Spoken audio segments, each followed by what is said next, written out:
Hey guys, welcome back to a new video, and today we're going to be doing pressure switches. So these are the two pressure switches.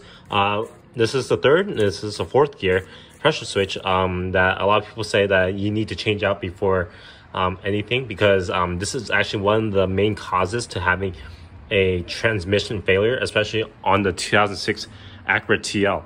So I'm going to go ahead and link these switches down below in the description, so you guys can get some for yourself.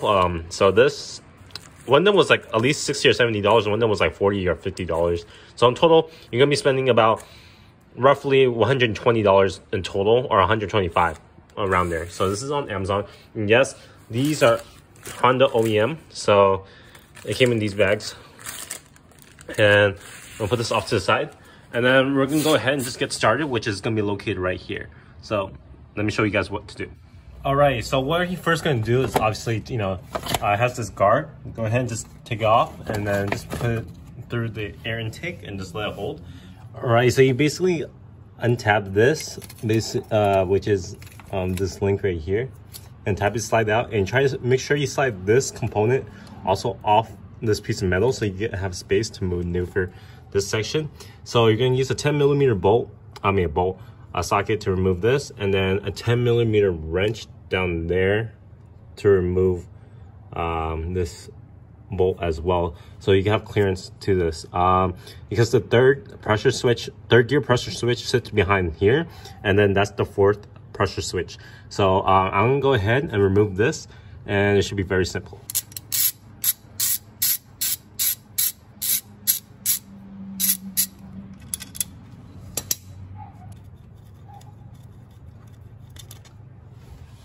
I'm pretty sure a lot of people are gonna have trouble with this. So in order for me to take this out, so I basically, when it's still in here like that, so I basically kind of bent it a little bit forward, and then there's this tab right here at this bottom. You press this, and then you can slide it out with a flathead. So once this is off, then basically just try to put this off to the side if you guys can, like that. And then third pressure switch goes here, and then the fourth pressure switch goes there. So basically, this green one goes on the top, right here. Put it right here instead. No, you know what? I don't want to lose that. And then the third one goes right here. So you're gonna disconnect it from here. Should be a tab right here. It's getting dirty. Okay. Make sure you just clean it before putting it back on.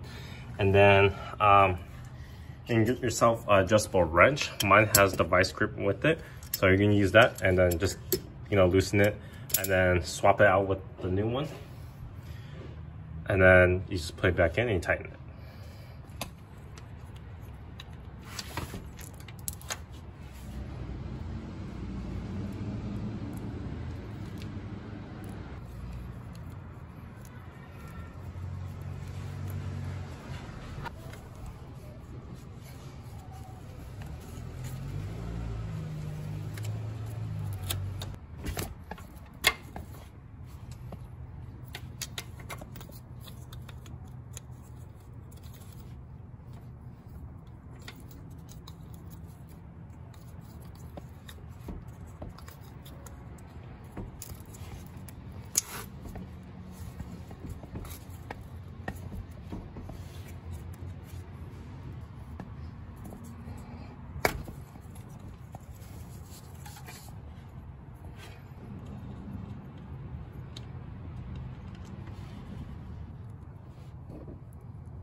All right, so next thing what we're going to be doing is restarting the transmission. So what you're going to do is make sure that all the interior lights and everything are off. Any electronics such as the GPS and everything. It wasn't really specific on what needs to be, turned off, but I just turned off the interior lights just in case. So we're just going to go ahead and then just turn it on, completely on. That. Okay. Now we're going to be turning off the car. And then we're just going to turn it on halfway to the second click. And then you're going to press on the gas pedal for 35 seconds. So here we go. So,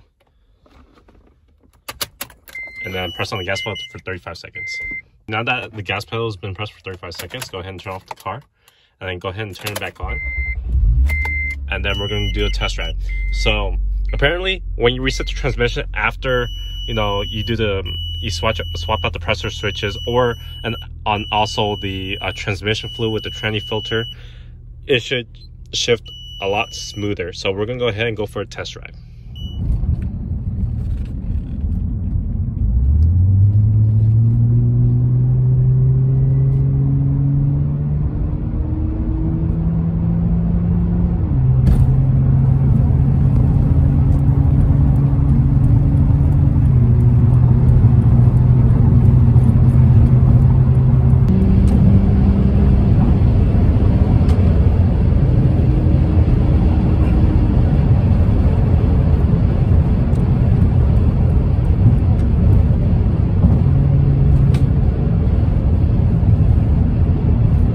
Okay, so after that test drive, the shifting feels a lot more better than before. The acceleration is immaculate now.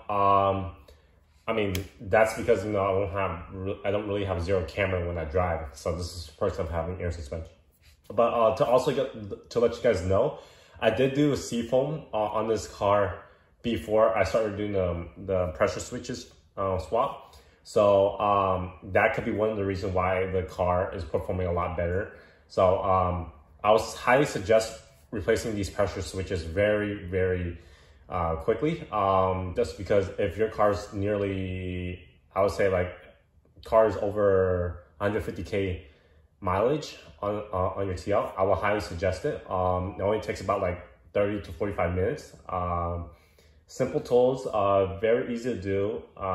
Task is not really that difficult, but if you guys saw in the video, it performs very well with the restart or reprogramming the transmission while at it. It was very, very straightforward. So that's pretty much what you guys have to do in order to maintain the transmission. So I hope you guys enjoyed, and peace.